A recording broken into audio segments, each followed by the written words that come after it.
सांगली जिल्ह्याला 4 मंत्रिपदाची अपेक्षा. सुरेश खाडे यांना कॅबिनेट मंत्रिपदाची संधी सर्वाधिक.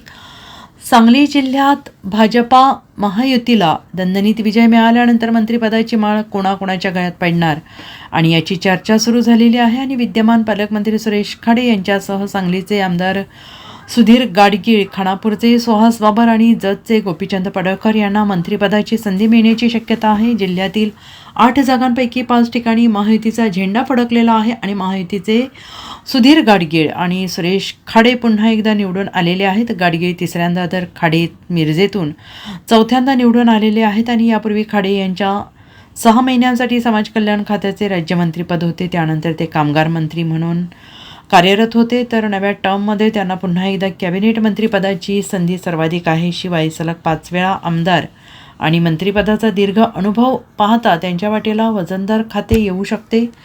आमदार गाडगीळ यांना गेल्या टर्ममध्येच मंत्रिपद मिळण्याची चर्चा होती. या निवडणुकीत त्यांना हॅट्रिक मिळाल्याने मंत्रिपदाची दावेदारी प्रबळ झालेली आहे. आणि 10 वर्षांचा विधिमंडळाचा अनुभव पाहता त्यांच्या गळ्यात मंत्रिपदाची माळ पडू शकते. आटपाडी तालुक्यातून जतमध्ये जाऊन आमदारकीला गवसणी घातलेल्या गोपीचंद पडळकर हे देखील मंत्रिपदाच्या शर्यतीत असल्याचं मानलं जातं आहे.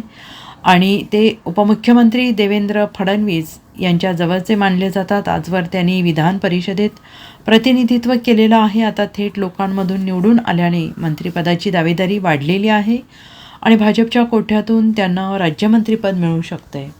Bureau report, SBN Marathi, Sangli.